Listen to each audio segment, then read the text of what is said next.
গাজীপুরের প্রভাবশালী মন্ত্রী আহসান হাবীবের বিশাল বাংলোর ছাদ। ঘড়ির কাঁটায় রাত ঠিক ৮টা। চারিদিকে উৎসবের রোশনায় আর বিয়ের সানাইয়ের সুর ভাসছে। ছাদের অন্ধকার এক কোণায় ভারী লাল লেহেঙ্গা আর পায়ে সাদা কেটস পরে দাঁড়িয়ে আছে তাসনিয়া হাবিব তিথি। তার সামনে কাঁচুমাচু হয়ে দাঁড়িয়ে আছে তার ব্যক্তিগত বডিগার্ড কুদ্দুস আলী, যার গ্রামের বাড়ি জামালপুর। দড়িটা শক্ত করে বাঁধছিস তো কুদ্দুস? আফা, আমার হাত কাঁপতাছে। কুদ্দুস তোতলাতে তোতলাতে ছাদের পিলারের সাথে মোটা নাইলনের দড়ি পেঁচাতে থাকে। হাত কপালে পা দিয়ে বাঁধ, কিন্তু গিট খুললে তুই শেষ। মন্ত্রী সাহেব আমারে জ্যান্ত পুইতা ফলাইব আপ্পা। আমার জামালপুরের বউ পোলাপান এতিম হইয়া যাইব।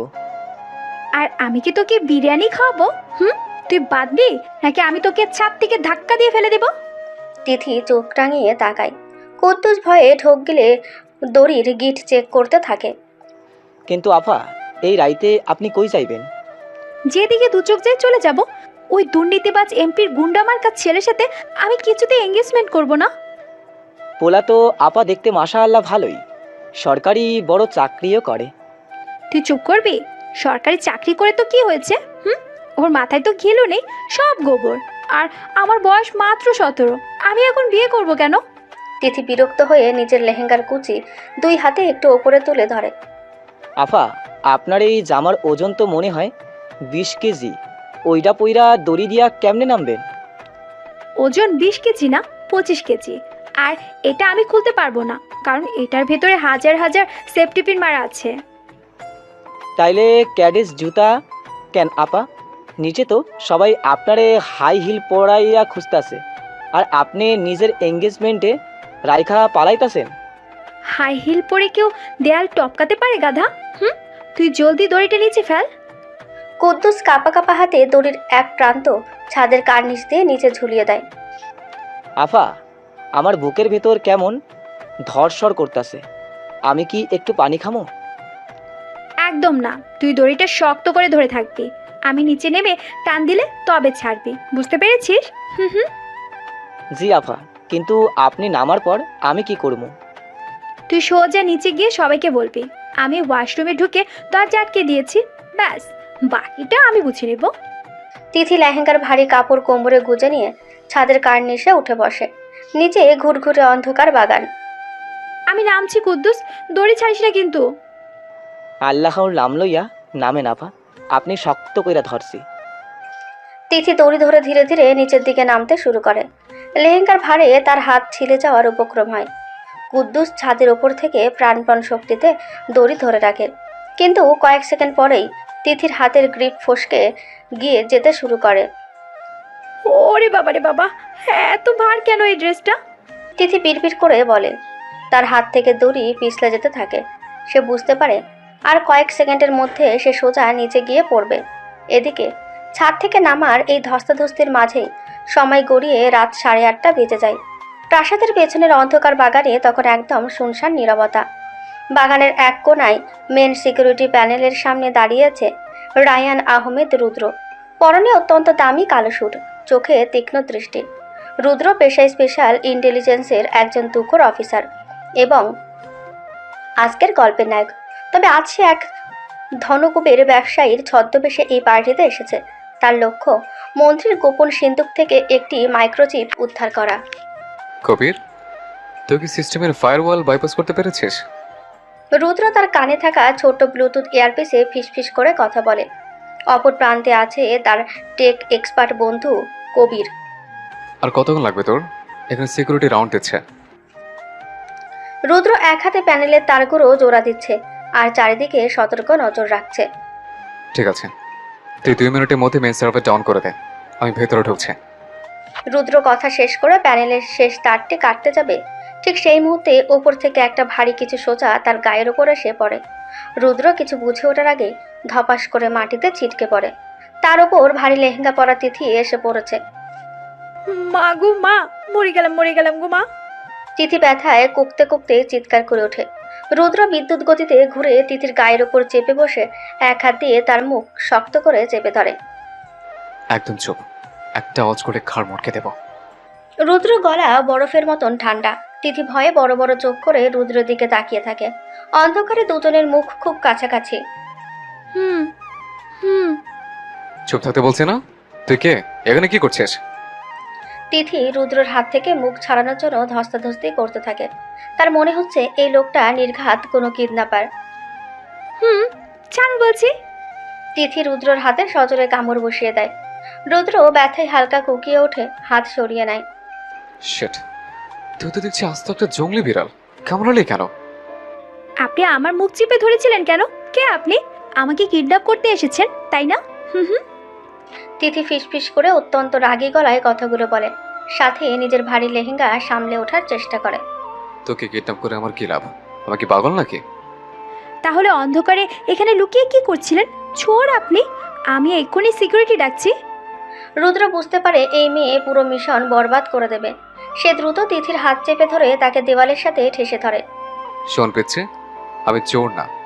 আর তুই যদি এখন সিকিউরিটি ডাকিস, আমি তোকেও সাথে করে নিয়ে যাব। আরে ফেচ্ছে কাকে বলেন? হ্যাঁ, আমার বয়স 17, আর আপনি আমাকে নিয়ে যাবেন মানে? হ্যাঁ, জানেন আমি কে? তুই যেই হোস না কেন, এই মুহূর্তে তুই আমার মিশন, মানে আমার কাজ নষ্ট করছিস। হঠাৎ বাগানের ওপাশ থেকে দুজন সিকিউরিটি গার্ডের টর্চের আলো এদিকে আসতে শুরু করে। শিট, ওর এদিকে আসছে।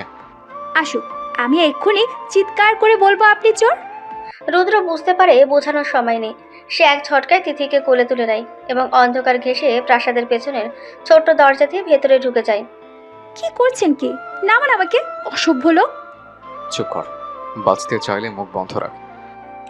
রুদ্র তাকে নিয়ে একটি সরু করিডোর দিয়ে এগোতে থাকে। তিথি রুদ্রের কাঁধে ক্রমাগত কিল মারতে থাকে। নামান বলছি, আমার লেহেঙ্গার পিনগুলো আপনার শুটে আটকে যাচ্ছে। তোর এই তাম্বুর মতো জামা পরে তুই পালাচ্ছিলি কেন? থেকে ছাদ থেকে পড়েছিস? হ্যাঁ পড়েছি, তাতে আপনার কি? নামান আমাকে। রুদ্র করিডোরের শেষ মাথায় এসে তিথিকে মাটিতে নামিয়ে দেয়। জায়গাটা মেন বাঙ্কোয়েট হলের ঠিক পেছনের অংশ। তোর নাম কি? আপনাকে কেন বলবো? আপনি তো একটা গুন্ডা। আমি কোনটা নই। তুই যদি এখান থেকে চুপচাপ চলে যাস, আমি তোকে কিছুই করবো না। রুদ্র নিজের শুটের ধুলো ঝাড়তে ঝাড়তে কথাগুলো বলে। ঠিক তখনই করিডোরের কাচের দরজা দিয়ে হলের ভেতরের আলো চোখে পড়ে। ঘড়িতে তখন ঠিক রাত 9টা। এদিকে ব্যাঙ্কোয়েট হলের ভেতরে হাজারো অতিথির ভিড়। মন্ত্রী আহসান হাবিব স্টেজের উপর দাঁড়িয়ে কারো সাথে কথা বলছেন। ওদিকে যাস না, ওখানে প্রচুর ভিড়। আমি ভিড়িয়ে যাব, আপনি আমাকে আটকানোর কে? তিথি জেদ ধরে হলের দরজার দিকে পা বাড়ায়। রুদ্র তাকে আটকানোর জন্য হাত বাড়ায়। ঠিক সেই মুহূর্তে পুরো প্রাসাদের সব আলো এক ধাক্কায় নিভে যায়। চারিদিকে ঘুটঘুটে অন্ধকার আর নিস্তব্ধতা নেমে আসে। কি হলো? কারেন্ট চলে গেল কেন? চুপ, একদম কথা বলবি না। রুদ্রের ইন্টেলিজেন্স মাইন্ড সাথে সাথে অ্যালার্ট হয়ে যায়। সে বুঝতে পারে এটা সাধারণ লোডশেডিং নয়। অন্ধকারের ভেতর হঠাৎ পুপ পুপ করে দুটো চাপা আওয়াজ হয়। রুদ্র জানে এটা সাইলেন্সার লাগানো পিস্তলের আওয়াজ। হলের ভেতর থেকে কাঁচ ভাঙার শব্দ আর মানুষের তীব্র চিৎকার ভেসে আসে। এগুলো কিসের আওয়াজ? কি কি হচ্ছে ভিতরে? গুলি চলছে, কেউ হিটম্যান পাঠিয়েছে।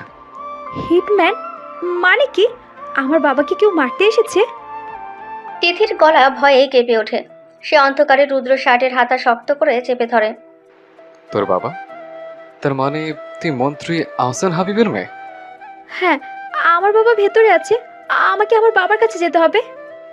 তিথি অন্ধকারে সামনের দিকে দৌড় দিতে যায়, কিন্তু রুদ্র তাকে শক্ত করে টেনে ধরে। পাগল হয়েছিস? প্রফেশনাল কিলাররা ভেতরে ঘুরছে, তুই গেলে তোকেও মেরে ফেলবে। কিন্তু আমার বাবা? তোর বাবার আশেপাশে অনেক গার্ড আছে, তুই এখন আমার সাথে আয়। রুদ্র আর কোনো কথা না শুনে তিথির হাত ধরে করিডোরের পাশের একটি বন্ধ দরজায় ধাক্কা দেয়। দরজাটা খোলা ছিল। রুদ্র তিথিকে নিয়ে দ্রুত সেই রুমের ভেতরে ঢুকে ভেতর থেকে ছিটকিনি আটকে দেয়। জায়গাটা মন্ত্রীর একটি প্রাইভেট রেস্ট রুম। আমরা এখানে কেন এলাম? আমাকে ছাড়ুন, আমি চলে যাব। তুই কিচ্ছু বুঝিস না পিচ্ছি। কিলাররা এখন পুরো বাড়ি খুঁজবে, এখানে লুকিয়ে থাকাটাই সেফ। ঘরের ভিতর দম বন্ধ করা অন্ধকার। তিথি ভয়ে কাঁপছে। রুদ্র দরজার ফাঁক দিয়ে বাইরের পরিস্থিতি বোঝার চেষ্টা করছে। কবির, তুই শুনতে পাচ্ছিস? তুই কি পেরিমিটার চেক করতে পারবি? রুদ্র আবার তার ইয়ারপিসে ফিসফিস করে কথা বলার চেষ্টা করে, কিন্তু কোনো নেটওয়ার্ক নেই। সিগন্যাল জ্যাম করে দেওয়া হয়েছে। আপনার কান থেকে ওটা কি আলো চলছে? আপনি পুলিশের লোক? তোর এত কথা বলার দরকার নেই, চুপচাপ ওই সোফাটা গিয়ে বস। হঠাৎ ঘরের পেছনের দিকের একটি পর্দা সরে যায়। অন্ধকারে কয়েকটি ক্যামেরার ফ্ল্যাশ পরপর জ্বলে ওঠে।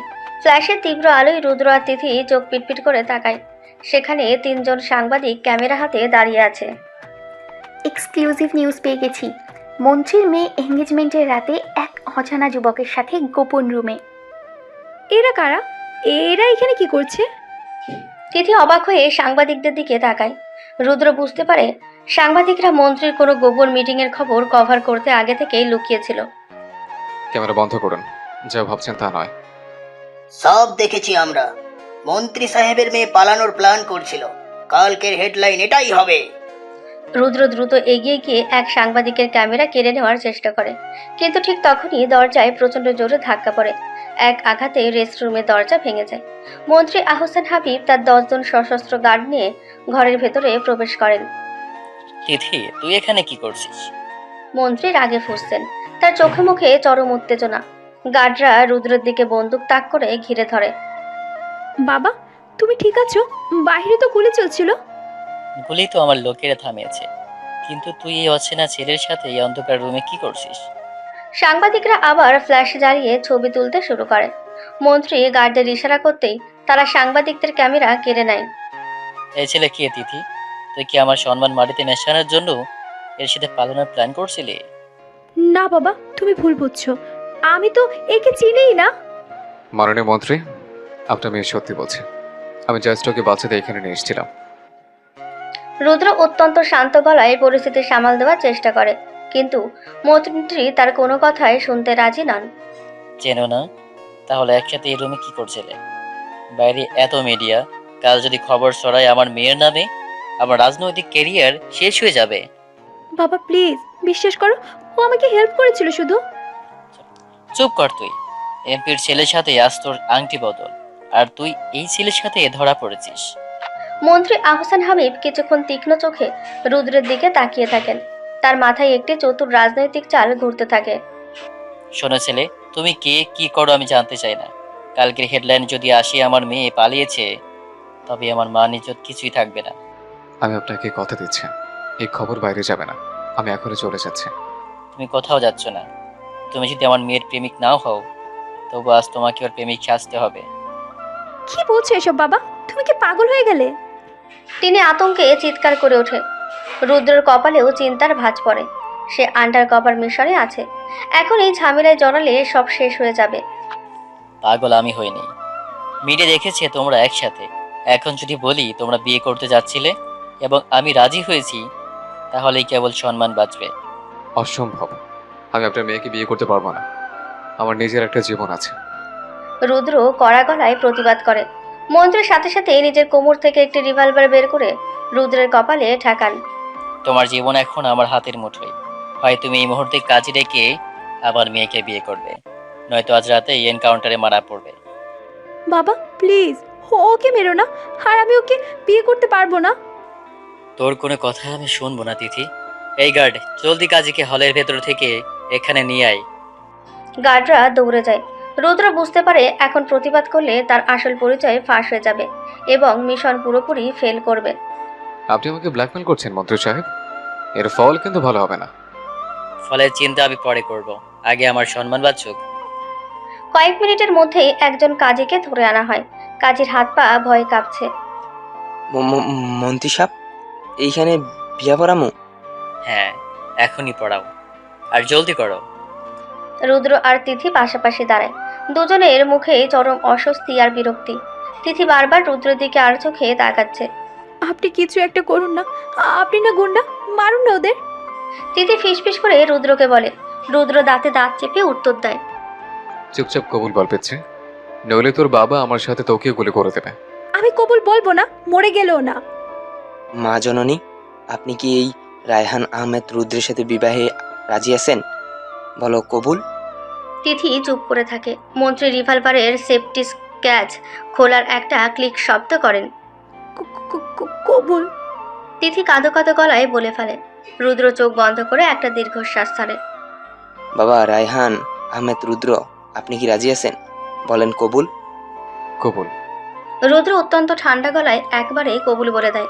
তার মাথায় এখন ঘুরছে কিভাবে এই বাড়ি থেকে বের হয়ে নিজের আসল মিশনে ফোকাস করবে। গুড। এবার তোমরা স্বামী স্ত্রী মিডিয়ার সামনে গিয়ে হাত ধরাধরি করে হাসি মুখে দাঁড়াতে। আমি ওর হাত ধরবো না, ওর হাত দিয়ে ঘামের গন্ধ বের হচ্ছে। তিথি মুখ কুচকে বলে। রুদ্র বিরক্ত হয়ে তিথির হাত শক্ত করে চেপে ধরে। আমার হাতে দামি পারফিউম দেওয়া আছে পিচ্ছে, চুপচাপ হাসতে থাক, নইলে তোর এই গন্ডার এমপির ছেলের কাছে তোকে দিয়ে আসবো। তিথি বাধ্য হয়ে মেকি হাসি দেয়। এভাবেই চরম বিশৃঙ্খলা, গুলির আওয়াজ আর রাজনৈতিক চাপের মুখে সম্পূর্ণ অপরিচিত দুজনের এক অদ্ভুত বিয়ে সম্পূর্ণ হয়ে যায়। গত রাতের এই দম বন্ধ করা পরিস্থিতি, চারদিকে গুলির আওয়াজ আর বন্দুকের নলের মুখে জোরপূর্বক বিয়ের পর রুদ্র যখন তার ঢাকার মিরপুরের ফ্ল্যাটে পৌঁছায়, তখন রাত প্রায় 2:30। সারা রাস্তার পুরোটা সময় গাড়িতে পিনপতন নীরবতা ছিল। আর ভারী লেহেঙ্গার ভারে ক্লান্ত তিথি একসময় পেছনের সিটেই ঘুমিয়ে পড়েছিল। রুদ্র বাধ্য হয়ে তাকে কোলে করে নিজের বেডরুমে শুইয়ে দিয়ে নিজের ড্রয়িং রুমের সোফায় এসে শুয়ে পড়ে।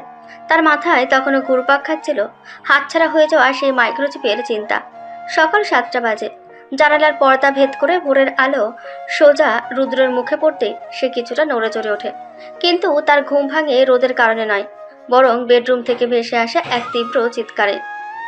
বাঁচাও, কে কোথায় আছো? আমাকে বাঁচাও, চোর, ডাকাত, কিডন্যাপার। রুদ্র ধরফর করে সোফা থেকে উঠে বসে এবং দ্রুত বেডরুমের দিকে ছুটে যায়। সে দেখে তিথি বিছানার এক কোণায় কুঁকড়ে বসে আছে।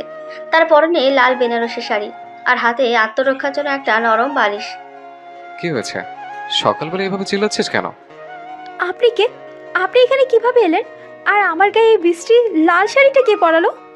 তোর কি মেমোরি লস হয়ে গেছে পিচ্ছে? আমাকে পিচ্ছি বলবেন না, আমি জানতে চাইছি আমার লেহেঙ্গা কোথায়? কাল রাতে তোর বাবার বন্দুকের নলের সামনে দাঁড়িয়ে যে তুই আমাকে কবুল বললি, সেটা ভুলে গেছিস? আমি কবুল বলিনি, বাবা জোর করে বলিয়েছে। আর আমি তো লেহেঙ্গা পরেছিলাম, এই শাড়ি কোথা থেকে এলো? গাড়িতে ওঠার আগে তোর বাবা ওই লেহেঙ্গা বদলে এই শাড়ি পরে দিয়েছিল মিডিয়াকে দেখানোর জন্য। আমার কি খেয়ে দিয়ে গাছ নেই যে তোর শাড়ি বদলাতে যাব? তিথি সন্ধিহান চোখে রুদ্রের দিকে তাকায়। তারপর বিছানা থেকে নেমে রুদ্রের দিকে এক পা এগিয়ে আসে। আপনি যে সত্যি সত্যি আমার কোনো ক্ষতি করেননি, তার গ্যারান্টি কি? গ্যারান্টি হলে তুই এখনো জ্যান্ত দাঁড়িয়ে আছিস এবং আমার কানের পর্দা ফাটিয়ে দিচ্ছিস। তাহলে তাহলে আনলেন কেন এখানে? আমি তো বলিনি আমাকে আপনার ওই কবুতরের খোপের মতো ছোট ফ্ল্যাটে নিয়ে আসতে। তোর বাবা আমাকে থ্রেট করেছে, বলেছে তোকে ডিভোর্স দিলে আমাকে গুম করে দেবে। তো গুম হয়ে যান, আমাকে আনলেন কেন? কারণ আমি গুম হতে চাই না। এখন তুই নিজে গিয়ে তোর বাবাকে বোঝা। তাদের এই ঝগড়ার মাঝে ড্রয়িং রুমের মেন দরজা খোলার শব্দ হয়। রুদ্রের মা রোকেয়া বেগম, যিনি একজন অত্যন্ত কড়া স্বভাবের মহিলা, হাতে বাজারের ব্যাগ নিয়ে ঘরে ঢোকেন। রুদ্র, এত সকালে কিসের চেঁচামেচি হচ্ছে তোর ঘরে? রোকেয়া বেগম বেডরুমের দরজায় এসে দাঁড়ান। বিছানার পাশে ভারী বিয়ের শাড়ি পরা অচেতন একটা বাচ্চা মেয়েকে দেখে তার ভ্রু কুঁচকে যায়। এই মেয়েকে? আর এর পরনে বিয়ের শাড়ি কেন? মা, ও আসলে কাল রাতে একটা দুর্ঘটনা ঘটে গেছে। দুর্ঘটনা মানে? তুই কি গাড়ি চাপা দিয়েছিস কাউকে, নাকি বিয়ে করে বউ তুলে এনেছিস আমার বাড়িতে? উনি আমাকে গাড়ি চাপা দেয়নি আন্টি, উনি আমাকে কিডন্যাপ করে বিয়ে করেছে। তিথির কথায় রুদ্র নিজের মাথায় হাত দিয়ে বসে পড়ে। রোকেয়া বেগমের চোখ রাগে জ্বলে ওঠে। কি বলছিস তুই এসব রুদ্র? তুই না একটা কাজে ঢাকার বাইরে ছিলি কাল রাতে? মা, ও কোনো সাধারণ মেয়ে না, ও গাজীপুরের মন্ত্রী আহসান হাবিবের মেয়ে। মন্ত্রী আহসান হাবিব? তুই ওর মেয়ের সাথে জড়িয়ে পড়েছিস? তোর কি মাথা খারাপ হয়ে গেছে রুদ্র? রোকেয়া বেগম অত্যন্ত তীক্ষ্ণ দৃষ্টিতে তিথির দিকে তাকান। তিথি ভয় পাওয়ার বদলে বেশ স্বাভাবিকভাবেই শাড়ির কুচি ঠিক করতে থাকে। আন্টি, আপনাদের বাড়ির ওয়াশরুম কোন দিকে? আমার ব্রাশ করতে হবে। আন্টি? আমি তোর শাশুড়ি হই, আর বড়দের সাথে কিভাবে কথা বলতে হয় সেটা শিখিসনি তুই? শিখেছি তো, কিন্তু আপনি তো এখনো আমাকে সালাম দেননি। রোকেয়া বেগম হতবাক হয়ে যান। রুদ্র অবাক হয়ে তিথির দিকে তাকায়। এই মেয়ে বলে কি আমি তোকে সালাম দিব? তুই বয়সে ছোট হয়ে আমাকে সালাম দিবি, উল্টো তুই আমার কাছে সালাম চাইছিস? কিন্তু আমাদের ধর্মে তো বলা আছে যে আগে সালাম দেয় সে বেশি সওয়াব পায়। তুই আমাকে সোয়াব কামানো শেখাচ্ছিস? তোর বাবা তোকে এই শিক্ষা দিয়েছে? বাবা তো পলিটিক্স করে, সওয়াব কামানোর সময় কোথায় ওনার? তাই ভাবলাম আমি আপনাকে সুযোগটা দেই। রুদ্র হাসি চেপে অন্যদিকে মুখ ঘুরিয়ে নেয়। রোকেয়া বেগম রাগে গজগজ করতে করতে হাতের ব্যাগটা সোফায় ছুঁড়ে মারেন। তোর এই বেয়াদব বউকে সামলা রুদ্র। আমি বলে দিচ্ছি, এই মেয়ে এই বাড়িতে এক মুহূর্ত টিকতে পারবে না।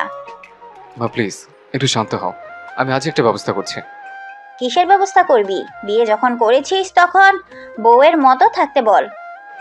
মা ও তো কিছুই বলছে না, ওকে দিয়ে কি করাবে? যা মেয়ে, রান্নাঘরে গিয়ে আমার আর তোর স্বামীর জন্য চা বানিয়ে নিয়ে আয়। দেখি মন্ত্রীর মেয়ে কেমন কাজ পারে। রোকেয়া বেগম গটগট করে নিজের ঘরের দিকে চলে যান। তিথি গাল ফুলিয়ে রুদ্রের দিকে তাকায়। আমি চা বানাতে পারি না, আর আমি আপনার বউ না। তোর পারতে হবে না, তুই শুধু রান্না করে গিয়ে চুপচাপ দাঁড়িয়ে থাক। আমি কেন দাঁড়িয়ে থাকবো? আমার খিদে পেয়েছে। আমি 10 মিনিট পর গিয়ে বানিয়ে আছি। মায়ের সামনে আর কোনো সিনক্রেট করিস না।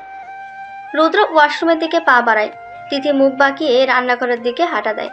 ভারী শাড়ির কারণে সে ঠিকমতো হাঁটতেও পারছে না। রান্নাঘরে ঢুকে তিথি এদিক ওদিক তাকায়। তার প্রচণ্ড ক্ষুধা পেয়েছে। চুলার ওপর চায়ের হাঁড়ি রাখা, কিন্তু সেদিকে তার কোনো ভ্রুক্ষেপ নেই। এদের ফ্রিজে কি কোনো মানুষের খাবার নেই? সব তো দেখি কাঁচা মাছ আর মাংস। তিথি ফ্রিজ ঘেটে একটা দুধের প্যাকেট বের করে। তারপর ক্যাবিনেট খুঁজে এক বয়াম কোকো পাউডার আর চিনি বের করে ফেলে। চা খাবে তারা। আমার এখন চকলেট মিল্কশেক খেতে মন চাইছে। তিথি ব্লেন্ডারের জগ বের করে দুধ, চিনি আর কোকো পাউডার একসাথে মিশিয়ে বোতাম চেপে দেয়। প্রচণ্ড শব্দে ব্লেন্ডার চলতে শুরু করে।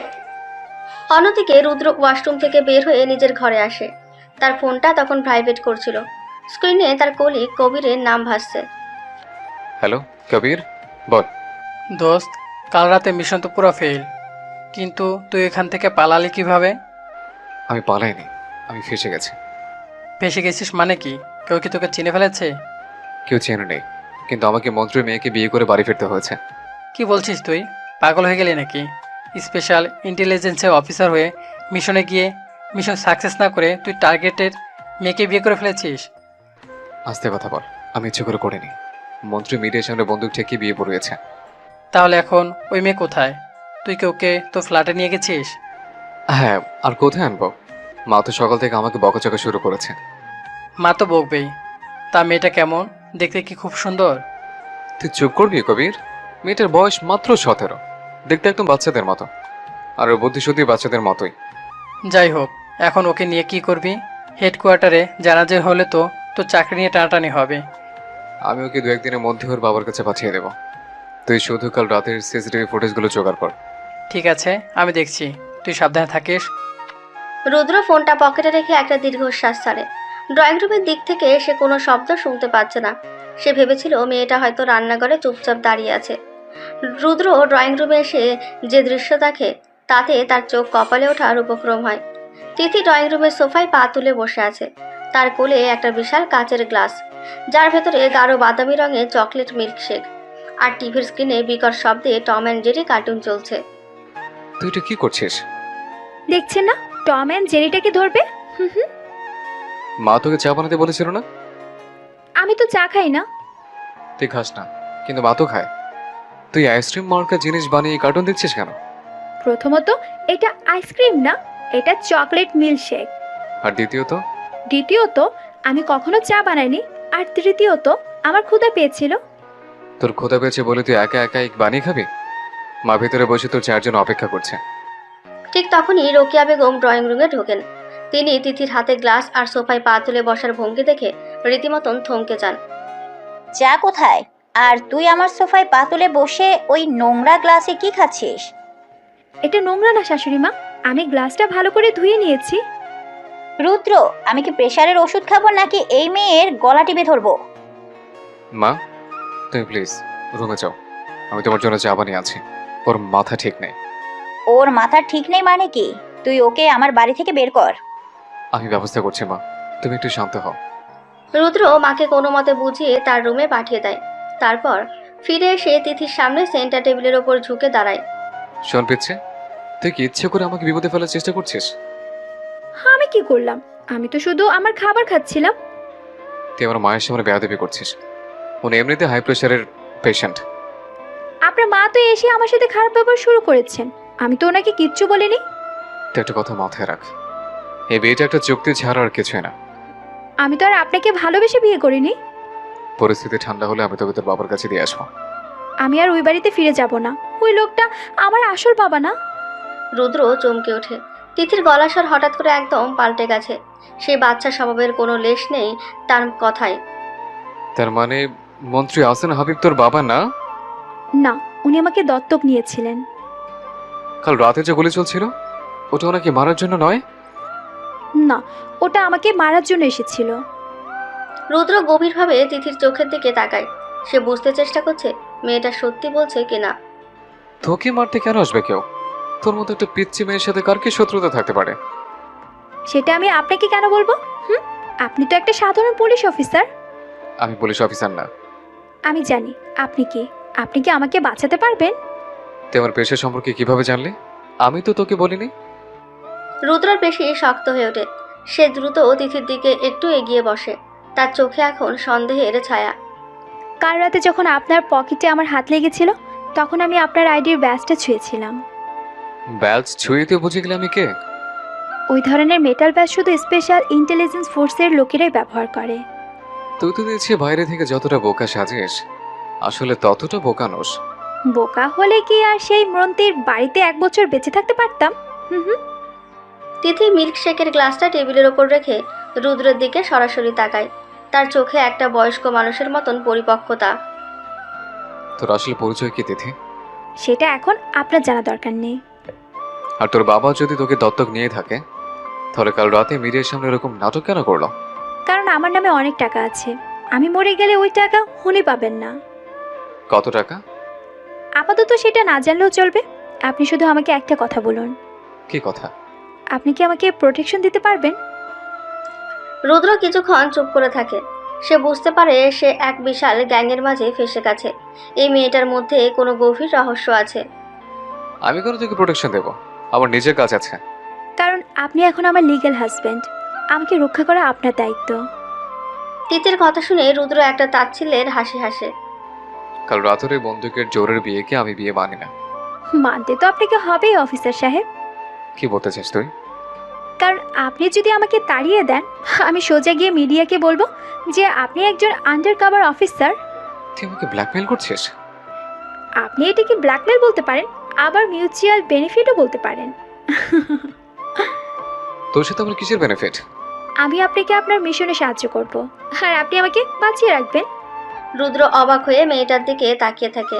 কয়েক মিনিট আগেও যে মেয়েটা চকলেট মিল্কশেক খেয়ে কার্টুন দেখছিল সে এখন একটা ঠান্ডা মাথার পলিটিশিয়ানের মতন কথা বলছে। আমার মিশনে তুই কিভাবে সাহায্য করবে? তুই তো একটা বাচ্চা মেয়ে।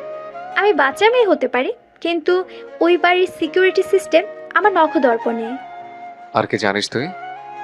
বাবার সিন্ধুকের পাসওয়ার্ড আর সব কালো টাকার হিসেব আমি জানি। রুদ্র চোখ চকচক করে ওঠে। সে যে মাইক্রোচিপটা চুরি করতে গিয়েছিল সেটা এই মেয়েটার সাহায্য ছাড়া পাওয়া প্রায় অসম্ভব। তার মানে তুই আমাকে ওই মাইক্রোচিপটা এনে দিবি? হ্যাঁ দেব, কিন্তু তার আগে আপনাকে আমার একটা শর্ত মানতে হবে। কি শর্ত? আমাকে শাড়ি পরা শিখিয়ে দিতে হবে। রুদ্র সিরিয়াস মুডটা আবার এক মুহূর্তে উধা হয়ে যায়। সে বিরক্তিতে নিজের কপাল ঘষতে থাকে। আমি তোকে শাড়ি পরে শেখাবো। আমি কি দর্জি নাকি যে শাড়ি পরে শেখাবো? ওই 25 কেজি ওজনের কাপড় পরে আমি এক পাও হাঁটতে পারছি না। আমি শাড়ি বাঁধতে জানি না। তাহলে আপনার মাকে বলুন আমাকে পরিয়ে দিতে। মায়ের কাছে তোর যাওয়ার দরকার নেই। ওনার যে মেজাজ তোকে মেরেই ফেলবে। তাহলে আমি কি করব? আমার তো কোনো জামা কাপড় এখানে নেই। তুই রুমে যা। আমি আমার আলমারি থেকে তোকে একটা টি শার্ট আর ট্রাউজার বের করে দিচ্ছি। আপাতত ওগুলো পরে থাক। তিথি খুশি হয়ে মাথা নাড়ে। সে সোফা থেকে ওঠার চেষ্টা করে, কিন্তু শাড়ির কুচিতে পা আটকে সোজা সামনের দিকে পড়ে যেতে নাই। রুদ্র দ্রুত হাত বাড়িয়ে তিথিকে ধরে ফেলে। তিথির মুখ গিয়ে পড়ে রুদ্রের বুকের ওপর। দুজনের চোখাচোখি হয়। এক মুহূর্তের জন্য পুরো ড্রয়িং রুমের পরিবেশ একদম শান্ত হয়ে যায়। আমি আসলে পা পিছলে। তুই কি চোখ বন্ধ করে হাঁটিস? সোজা হয়ে দাঁড়া। রুদ্র খুব সাবধানে তিথিকে সোজা করে দাঁড় করিয়ে দেয়। তবে তার গলার স্বর আগের মতন অতটা রুক্ষ নয়। ধন্যবাদ। কিসের জন্য? আপনি বাহির থেকে যতটা খিটখিটে, ভেতর থেকে ততটা খারাপ নন। তুই সাইকোলজি ক্লাস নিতে হবে না। সোজা রুমে গিয়ে বস। জামাগুলো কি আপনি দিয়ে আসবেন? হ্যাঁ আমি আছি। তুই আর কোনো নতুন ঝামেলা পাকাস না। তিথি গুটি গুটি পায়ে বেডরুমের দিকে চলে যায়। রুদ্র সোফায় বসে একটা গভীর শ্বাস নেয়। তার কোল্ড ব্ল্যান্ডেড ইন্টেলিজেন্স লাইফে এই পিচ্চি মেয়েটা যে একটা বিশাল সাইক্লোন নিয়ে এসেছে সেটা সে খুব ভালো করে বুঝতে পারছে। কিছুক্ষণ পর রুদ্র তার আলমারি কেটে একটা কালো রঙের ওভার সাইজড টি শার্ট আর একটা ধূসর রঙের ট্রাউজার বের করে বেডরুমের দিকে যায়। দরজা খোলা কেন? দরজা আটকে কাপড় চেঞ্জ করবি তো? আমি তো এখনো কাপড় খুলিনি, আটকে কি করব? এই নে তোর জামা, এগুলো পরে নে। এগুলো তো আপনার জামা, আমার গায়ে কি ঠিকমতো হবে? তোর সাইজের জামা আমি পাবো কোথায়? আপাতত ওইগুলোই পরে নে, বিকেলে বাজার থেকে কিনে আনবো। বাজার থেকে না, আমি শপিং মল থেকে কিনবো। তোর যা ইচ্ছা করিস, আগে এই শাড়িটা খোল। রুদ্র জামা কাপড়গুলো বিছানায় রেখে রুম থেকে বেরিয়ে যায়। তিথি দরজা আটকে দেয়। মিনিট 10 পর বেডরুমের দরজা খোলার শব্দ হয়। রুদ্র ড্রয়িং রুমের সোফায় বসে ল্যাপটপে কিছু একটা চেক করছিল। সে ঘাড় ঘুরিয়ে তাকায়। তিথি বেডরুম থেকে বেরিয়ে এসেছে। রুদ্র ওভার সাইজ টি শার্টটা তিথির হাঁটুর নিচ পর্যন্ত ঝুলছে, আর ট্রাউজারের নিচটা সে কয়েক ভাঁজ করে গুটিয়ে রেখেছে। তাকে দেখতে একদম একটা ছোট্ট বাচ্চার মতোই লাগছে। কেমন লাগছে আমাকে? চৌকারের মতো লাগছে। আপনি একটা অসভ্য লোক। কেউ এভাবে মুখের উপর সত্যি কথা বলে? কারণ আমি মিথ্যা বলতে পারি না। তুই এসে সোফায় বস, তোর সাথে আমার কিছু সিরিয়াস কথা আছে। আমার আর কোনো কথা বলার মুড নেই, আমার এখন ঘুম পাচ্ছে। তুই তো এইমাত্র ঘুম থেকে উঠলে, এখন আবার ঘুম পাচ্ছে? গত রাতে আমি গাড়িতে ভালো করে ঘুমাতে পারিনি। আপনার গাড়ির সিটগুলো খুব শক্ত। আমার গাড়ি কোনো 5 স্টার হোটেলের বিছানা না। তুই আগে আমার কথা শোন। কি কথা? কাল রাতে তোকে কে মারতে এসেছিল? তুই কি কাউকে সন্দেহ করিস? বাবার ডান হাত মির্জা আঙ্কেলকে আমার সন্দেহ হয়। মির্জা? কেন? কারণ উনি সব সময় আমাকে বাঁকা চোখে দেখেন, আর উনি জানেন বাবার সম্পত্তির এক বড় অংশ আমার নামে। আর তোর বাবা, উনি কি কিছু জানেন?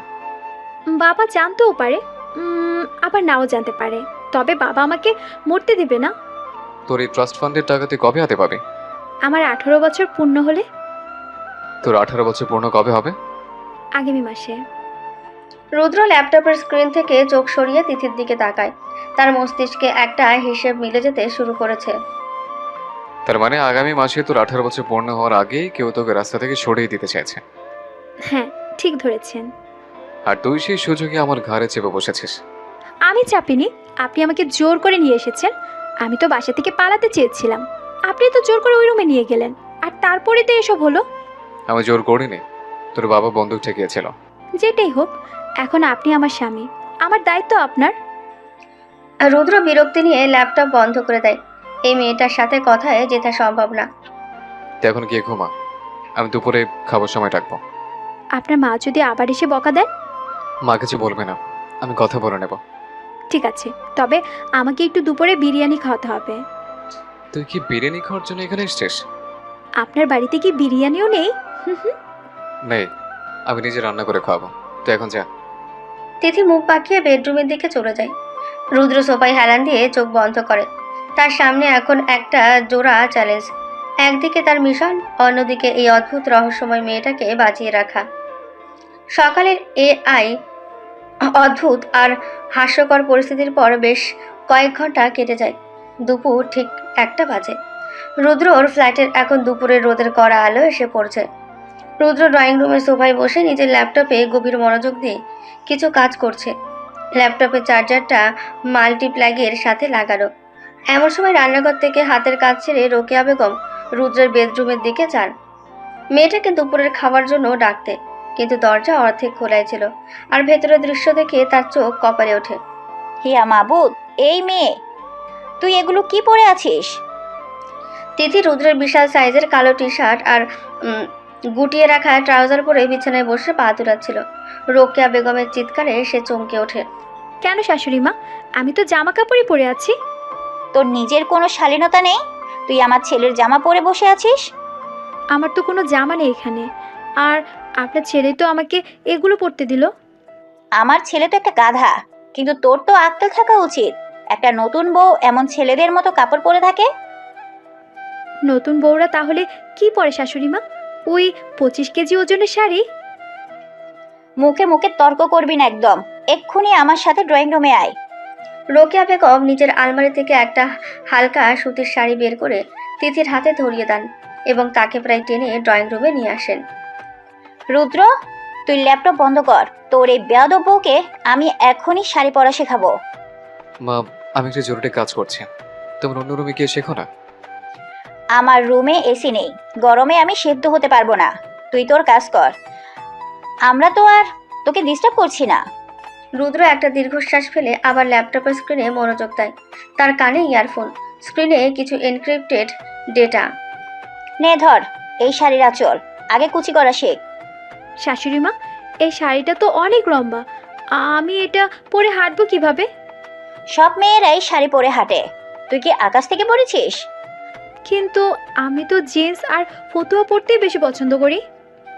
আমার বাড়িতে ওসব বেহায়াপনা চলবে না, ডান হাত দিয়ে কুচিগুলো ধর।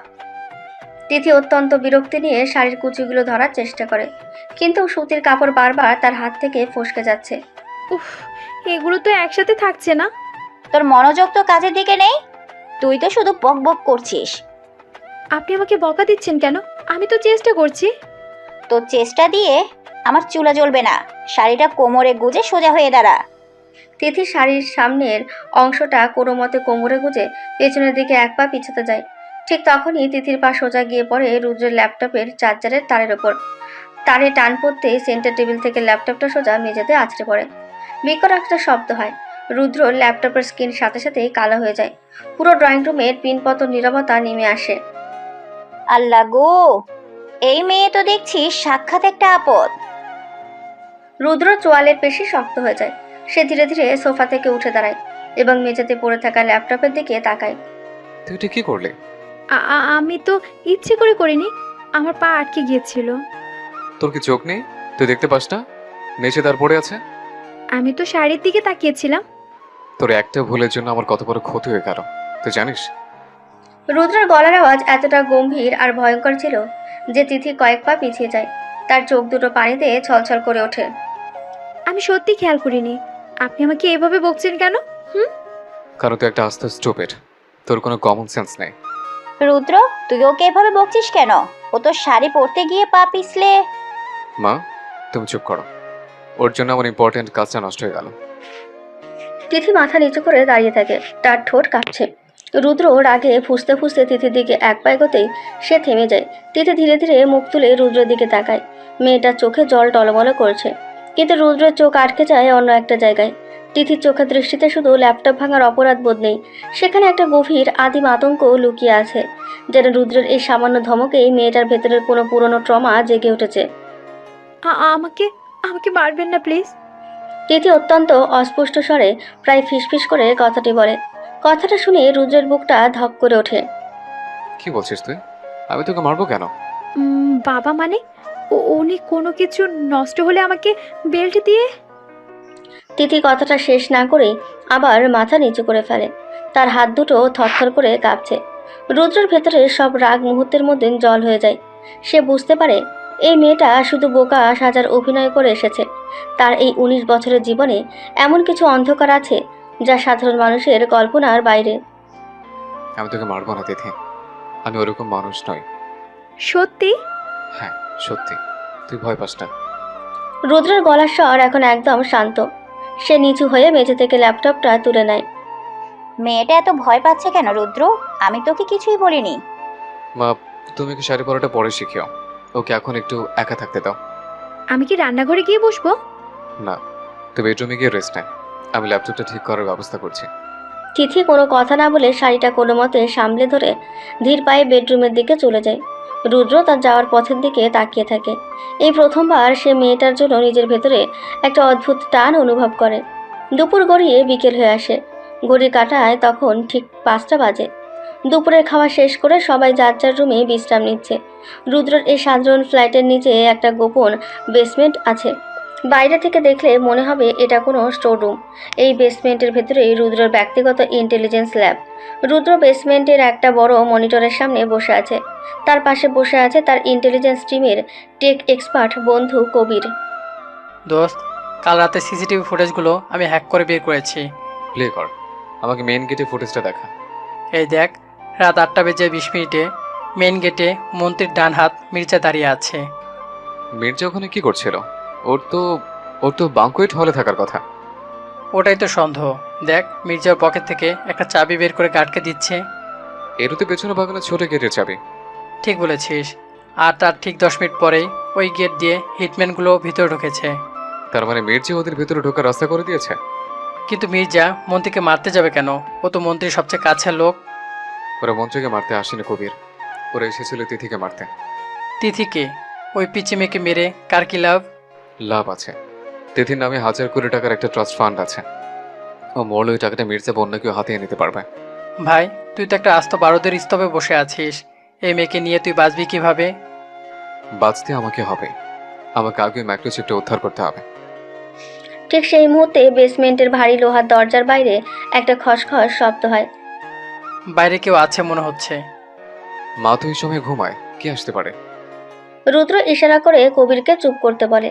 সে অত্যন্ত দ্রুত নিজের কোমর থেকে একটি লোডেড গ্লক পিস্তল বের করে। রুদ্র পা টিপে টিপে দরজার দিকে এগোয়।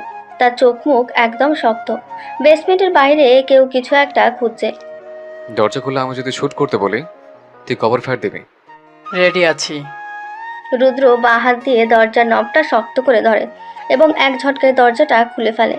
ডান হাতে থাকা পিস্তলটা সে সোজা সামনের দিকে তাক করে। Hands up. কিন্তু দরজার বাইরে কোনো গুপ্ত ঘাতক নেই। সেখানে দাঁড়িয়ে আছে তিথি। তার পরনে এখনো সেই রুদ্রের বড় টি শার্ট, আর তার কোলে একটা ছোট্ট নোংরা বিড়ালছানা। মা গো, আপনি আমাকে গুলি করবেন কেন? তিথি ভয়ে বিড়ালছানাটাকে শক্ত করে জড়িয়ে ধরে প্রায় বসে পড়ার উপক্রম হয়। রুদ্র দুটো পিস্তলটা নিজের পিঠের পেছনে লুকিয়ে ফেলে। কবিরও হাঁপ ছেড়ে বাঁচে। চরম একটা উত্তেজনার মুহূর্তে হঠাৎ করে একটা হাস্যকর পরিস্থিতিতে পরিণত হয়। তুই এখানে কি করছিস? এটা তো স্টোর রুম। আমি তো বিড়াল ছানা খুঁজছিলাম। আমার বাড়িতে বিড়াল কোত্থেকে আসবে? রাস্তার ওই পাশের ডাস্টবিন থেকে আমি নিয়ে এসেছি। ও খুব কাঁদছিল। তুই রাস্তা থেকে নোংরা বিড়াল তুলে আমার বাড়িতে নিয়ে এসছিস? ও তো নোংরা না। আমি ওকে বাথরুমে নিয়ে আপনার শ্যাম্পু দিয়ে গোসল করিয়েছি। রুদ্র চোখ বড় বড় হয়ে যায়। কবির পেছন থেকে শব্দ করে হেসে ফেলে। তুই আমার দামি ইম্পোর্টেড শ্যাম্পু দিয়ে রাস্তার বিড়ালকে গোসল করিয়েছিস? আপনার শ্যাম্পুর গন্ধটা খুব সুন্দর, একদম স্ট্রবেরির মতো। ভাই, ভাবি তো চরম কিউট কাজ করেছে। এই লোকটাকে উনি আমাকে ভাবি বলছেন কেন? ও আমার কলিগ কবির। আর তুই বিড়াল নিয়ে এক্ষুনি উপরে যা। আমি যাব, কিন্তু আপনি এই অন্ধকার ঘরে কি করছিলেন? আর আপনার হাতে ওটা কিসের লাইট জ্বলছিল? তিথি তীক্ষ্ণ দৃষ্টিতে বেসমেন্টের ভেতরের দিকে উকি দেওয়ার চেষ্টা করে। রুদ্র দ্রুত দরজাটা একটু চেপে ধরে। এখানে আমি কিছু পুরনো জিনিস খুঁজছিলাম। আপনার হাতে তো একটা বন্দুক ছিল, আমি দেখেছি। ওটা বন্দুক না, ওটা একটা ড্রিল মেশিন। আমি দেওয়াল ফুটো করার চেষ্টা করছিলাম। ড্রিল মেশিন দিয়ে তো আপনি আমাকে হ্যান্ডস আপ করতে বললেন। আমি ভাবলাম কোনো চোর এসছে। তুই এত প্রশ্ন করছিস কেন? কারণ আমার সন্দেহ হচ্ছে কিসের সন্দেহ? আপনি এখানে বসে নিশ্চয়ই কোনো গোপন প্ল্যান করছেন। আমাকে জানাবেন না? তোর জানার কোনো দরকার নেই। তুই শুধু বিড়াল সামলা। ঠিক আছে, জানাবেন না। কিন্তু বিড়ালটা তো ক্ষুধা পেয়েছে, ওকে দুধ কে দিবে? আমি কি এখন তোর বিড়ালকে দুধ খাওয়াবো? তাহলে আমি আপনার মাকে গিয়ে বলি আপনি এই ঘরে কি সব যন্ত্রপাতি নিয়ে বসে আছেন। তিথি বাঁকা হাসিতে রুদ্রের দিকে তাকায়। রুদ্র বুঝতে পারে এই মেয়েটা তাকে রীতিমতো ব্ল্যাকমেল করছে। ঠিক আছে, তুই উপরে যা, আমি ফ্রিজ থেকে দুধ বের করে দিচ্ছি। আর শ্যাম্পুর বোতলটা ওয়াশরুমের ফ্লোরে পড়ে আছে, ওটাও তুলে রাখবেন। তুই একটা আস্ত শয়তান পেয়েছি। শয়তানের বউ তো শয়তানই হবে, তাই না অফিসার সাহেব? তিথি বিড়ালছানাটাকে আদর করতে করতে উপরে চলে যায়। রুদ্র দরজার কাছে দাঁড়িয়ে একটা দীর্ঘশ্বাস ফেলে। দোস্ত, মেয়েটাকে তো সাংঘাতিক চালাক। আমি জানি ও আমাকে ব্যবহার করছে বাঁচার জন্য, আর আমাকে ওকে ব্যবহার করতে হবে ওই চিপটার জন্য। কিন্তু তোর কি মনে হয় ও শেষ পর্যন্ত তোর সাথে বেইমানি করবে না? আমি জানি না কবির। এই মেয়েটার চোখের দিকে তাকালে আমার মনে হয় ও পৃথিবীর সবচেয়ে নিরীহ মানুষ। আবার ওর কথাবার্তা শুনলে মনে হয় একটা আস্ত ডেভিল। সাবধানে থাকিস ভাই, মন্ত্রী মেয়ে বলে কথা। তোর কাজ তুই কর, আমি আসছি। রুদ্র বেসমেন্টের দরজা আটকে দিয়ে ওপরের তলার দিকে পা বাড়ায়। তার মাথার ভেতর এখন অনেকগুলো ছক একসাথে ঘুরছে। এই পিচ্চি বউয়ের সাথে তার এই অদ্ভুত সংসারটা যে খুব শীঘ্রই একটা বড় ধরনের ঝড়ের মুখে পড়তে যাচ্ছে, সেটা সে খুব ভালো করেই বুঝতে পারছে। পরের দিন রাতে সে বিড়ালছানা পর্ব এবং চাপা উত্তেজনার পর সকালটা বেশ শান্তভাবে শুরু হয়েছিল, কিন্তু সকালে নাস্তার টেবিলে বসে তিথি এক অদ্ভুত বায়না ধরে বসে, যা শুনে রুদ্রের কপালে চিন্তার ভাঁজ আরও গভীর হয়। আমি আজ কলেজে যাব। তোর কি মাথা খারাপ হয়ে গেছে? রুদ্র চায়ের কাপটা টেবিলে নামিয়ে রেখে অত্যন্ত বিরক্তি নিয়ে তিথির দিকে তাকায়। মাথা খারাপ হবে কেন? আমার আজ কেমিস্ট্রি প্র্যাকটিক্যাল এক্সাম আছে। তুই কি কাল রাতের ঘটনাটা ভুলে গেছিস? তোকে কেউ খুঁজছে। খুঁজুক, তাই বলে কি আমি আমার পড়াশোনা ছেড়ে দেব? পড়াশোনা পরে করিস, আগে তোকে বাঁচতে হবে। আমি এক্সাম না দিলে ফেল করব, আর ফেল করলে বাবা আমাকে আস্ত রাখবে না। রোকেয়া বেগম রান্নাঘর থেকে পরোটা ভাজতে ভাজতে তাদের কথায় শুনছিলেন। তিনি একটা প্লেটে পরোটা নিয়ে ডাইনিং টেবিলে এসে রাখেন। ও যখন যেতে চাইছে তখন যেতে দেয় না রুদ্র। মা, তুমি পরিস্থিতি বুঝতে পারছো না, বাইরে ওর জন্য বিপদ আছে। বিপদ তো আমারও আছে। ও সারাদিন বাড়িতে থাকলে আমার প্রেশার এমনিতেই বেড়ে যায়। শুনলেন তো, শাশুড়ি মাও চাইছেন আমি কলেজে যাই। মা তোকে তাড়িয়ে বাঁচতে চাইছে, আর তুই সেটা নিয়ে গর্ব করছিস? যেটাই হোক, আমি কলেজে যাবই। অসম্ভব, আমি কিছুতেই পারমিশন দেব না। আপনার পারমিশন আমার লাগবে না, আমি বাবাকে ফোন করে বডিগার্ড পাঠাতে বলছি। তিথি জেদ ধরে নাস্তার টেবিল থেকে উঠে পড়ে। রুদ্র বুঝতে পারে এই মেয়েকে জোর করে আটকে রাখা যাবে না, উল্টো সে যদি মন্ত্রীর লোকেদের ডাকে তবে পরিস্থিতি আরও জটিল হবে। দাঁড়া, মঞ্চকে ফোন করতে হবে না। তাহলে আপনি আমাকে যেতে দিচ্ছেন? হ্যাঁ দিচ্ছি, কিন্তু তুই একা যাবি না। তাহলে কার সাথে যাব? আপনি যাবেন আমার সাথে? আমি তোর সাথে গেলে সবে আমাকে চেনে ফেলবে। আমি অন্য ব্যবস্থা করছি। কি ব্যবস্থা? তোর এই বোকা বডিগার্ড কুদ্দুসকে আমি খবর দিচ্ছি, ওর টিম নিয়ে তোকে এসকর্ট করে নিয়ে যাবে। কুদ্দুস তো একটা গাধা, ও আমাকে কিভাবে বাঁচাবে? ওকে শুধু তোর পাশে ছায়ার মতো থাকতে বলবে, বাকিটা আমি দেখছি। তিথি আর কোনো কথা না বাড়িয়ে নিজের ঘরে চলে যায় রেডি হওয়ার জন্য। রুদ্র দ্রুত তার ফোনটা বের করে কবিরকে একটা মেসেজ টাইপ করতে শুরু করে। সকাল 11টা। ধানমন্ডির একটি স্বনামধন্য প্রাইভেট কলেজের ক্যাম্পাস আর ছাত্রছাত্রীদের পদচারণায় বেশ সরগরম। কড়া পাহারায় তিথিকে নিয়ে কুদ্দুসারি কলেজের গেটে এসে পৌঁছয়।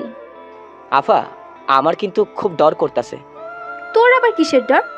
তুই না বডিগার্ড? বডিগার্ড তো ঠিক আছে আপ্পা, কিন্তু সেই দিন রাইতে যেইভাবে গুলি চললো, আমার তো জান কবজ হওয়ার দশা। তুই একদম চুপ থাকবি। আমি ল্যাবে ঢুকছি, তুই দরজার বাইরে দাঁড়িয়ে থাকবি। জি আপা, আমি এক পাও নড়মু না। তিথি কলেজের দ্বিতীয় তলায় কেমিস্ট্রি ল্যাবের দিকে এগিয়ে যায়। করিডোরে ছাত্রছাত্রীদের বেশ ভিড়। ল্যাবের ভেতর তখনও কোনো শিক্ষক আসেনি। তিথি তার নির্ধারিত ডেস্কে গিয়ে বসে নিজের ব্যাগ থেকে প্র্যাকটিক্যাল খাতা বের করে। ঠিক তখনই ল্যাবের পেছনে দরজা দিয়ে 3 জন ছাত্র ভেতরে ঢোকে। তাদের কাঁধে ব্যাগ, কিন্তু চোখে মুখে একটা অস্বাভাবিক কাঠিন্য। ছাত্র 3 জন ল্যাবের মেন দরজার কাছে গিয়ে ভেতর থেকে ছিটকে নিয়ে আটকে দেয়। তিথি খাতা থেকে মুখ তুলে সেদিকে তাকায়। তোমরা দরজা আটকাচ্ছ কেন? ছেলে 3টির মধ্যে একজন, যার মুখে একটা হালকা কাটা দাগ আছে, সে ধীর পায়ে তিথির ডেস্কের দিকে এগিয়ে আসে। দরজাটা আটকে দিলাম যাতে তোমার বডিগার্ড ভিতরে আসতে না পারে। মানে কি? তোমরা কারা? আমরা তোমার জম। কাল রাতে তুমি বেঁচে গেছো, কিন্তু আজ আর পালাতে পারবে না। তিথি আতঙ্কে কয়েক পা পিছিয়ে যায়। ছেলেটির কথা শেষ হতেই বাকি 2 জন তাদের ব্যাগের ভেতর থেকে ধারালো চাপাতি বের করে। ঠিক সেই মুহূর্তে ল্যাবের সাথে সংযুক্ত প্রিপারেশন রুমের দরজাটা ক্যাচ করে খুলে যায়। ভেতর থেকে বেরিয়ে আসেন একজন অত্যন্ত নার্ভাস চেহারা লোক। পরনে একটা ঢিলেঢালা পুরনো চেক শার্ট, চোখে মোটা ফ্রেমের চশমা, আর মাথায় চুলগুলো একপাশে চ্যাপটা করে আঁচড়ানো। হ্যাঁ, এক্সকিউজ মি, তোমরা কি সবাই সেকেন্ড ইয়ার স্টুডেন্ট? লোকটির কাঁপা কাঁপা গলা আর হাতে ধরা একটা জ্যামিতি বক্স দেখে গুন্ডারা বিরক্ত হয়ে তার দিকে তাকায়। এই বুইরা, কে রে? তুই কোত্থেকে আইলি? আমি তোমাদের নতুন সাবস্টিটিউট প্রফেসর, আমার নাম রুহুল আমিন। তিথি লোকটির দিকে তাকিয়ে আক্ষরিক অর্থে হা হয়ে যায়। মোটা চশমা আর নার্ভাস বডি ল্যাঙ্গুয়েজের আড়ালে এই লোকটা আর কেউ নয়, স্বয়ং রুদ্র। এই মাস্টার, চুপচাপ ওইদিকে মুখ ঘুইরা খাড়ায় থাক। চিল্লা পাল্লা করলে তোরেও কাইটা ফেলাম। ও মা গো, তোমরা ক্লাসরুমে সব কি নিয়ে এসছো? এগুলো তো বেআইনি। রুদ্র এমনভাবে কাঁপতে শুরু করে যেন সে জীবনে প্রথমবার অস্ত্র দেখছে। তার হাত থেকে ধপাস করে জ্যামিতি বক্সটা নিচে পড়ে যায়। আর এই বুইরারে আগে সরাতো, ঘ্যান ঘ্যান করতাছে। পেছনের একজন গুন্ডা চাপাতি হাতে রুদ্রের দিকে তেড়ে যায়। রুদ্র ভয়ে দুই হাত দিয়ে নিজের মুখ ঢাকার অভিনয় করে।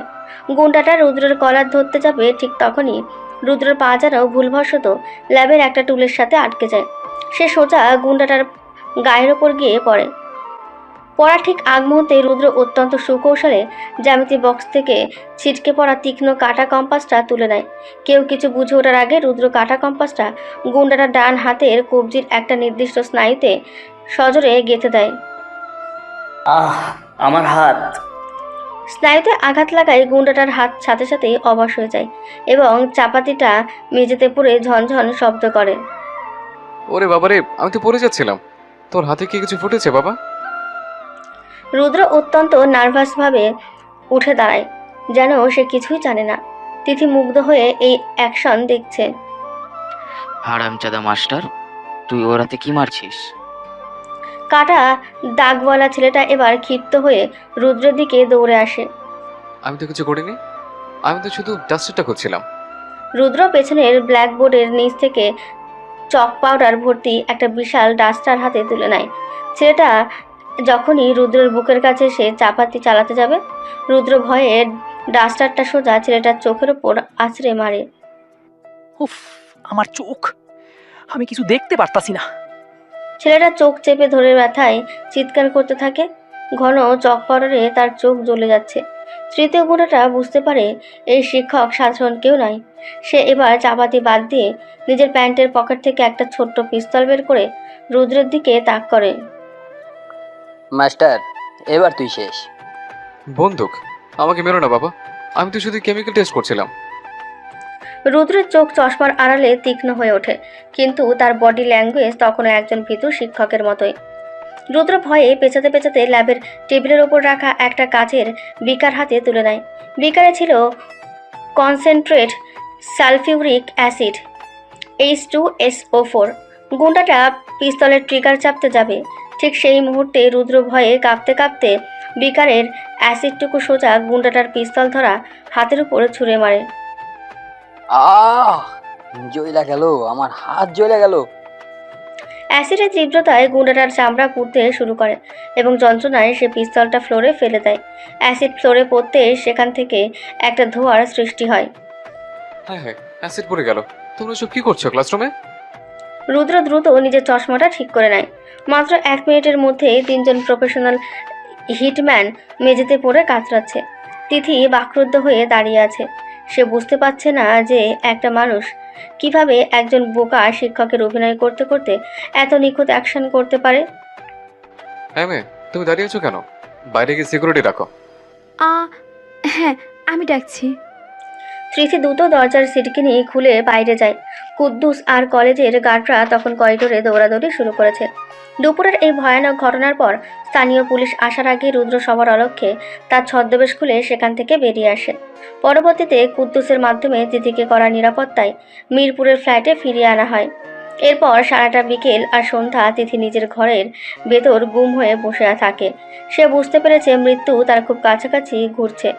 চরম আতঙ্কে তার মুখ দিয়ে একটা কথাও বের হয়নি। ঘড়ির কাঁটায় তখন রাত 11টা বাজে। মিরপুরের ফ্ল্যাটের চারদিকে এখন একদম নীরবতা। রুদ্রের শোবার ঘরে হালকা নীল রঙের একটা ডিম লাইট জ্বলছে। তিথি বিছানার এক কোণায় হাঁটুতে মুখ গুজে বসে আছে। তার শরীরটা মাঝে মাঝে হালকা কেঁপে ওঠে।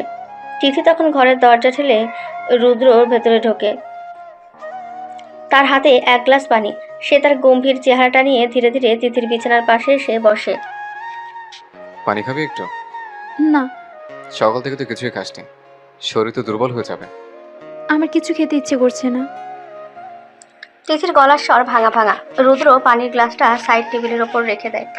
ঘরে এক অদ্ভুত থমথমে নীরবতা নেমে আসে। রুদ্র তিথির দিকে তাকিয়ে থাকে। দিনের বেলা যে মেয়েটা বোরিং প্রফেসরের অ্যাকশন দেখে অবাক হয়েছিল, সে এখন ভয়ে কুঁকড়ে আছে। ভয় পাচ্ছিস? হুম। আমি তো আছি, ভয় পাওয়ার কি আছে? তিথি আস্তে করে মুখ তুলে রুদ্রের দিকে তাকায়। তার চোখ দুটো টকটকে লাল। সে কোনো কথা না বলে হঠাৎ করে নিজের 2 হাত দিয়ে রুদ্রের ডান হাতটা শক্ত করে জড়িয়ে ধরে। রুদ্র চমকে ওঠে। তার মতন একজন স্পেশাল অফিসারের জীবনে এমন ইমোশনাল মুহূর্ত এর আগে কখনো আসেনি। সে হাতটা সরিয়ে নেওয়ার বদলে তিথির হাতটা হালকা করে চেপে ধরে। ওরা আমাকে মেরে ফেলবে, তাই না? আমি বেঁচে থাকতে কেউ তোর গায়ে একটা আঁচড়ও লাগাতে পারবে না। কিন্তু আপনি কতদিন আমাকে বাঁচাবেন? আপনি তো আমাকে ডিভোর্স দিয়ে চলে যাবেন।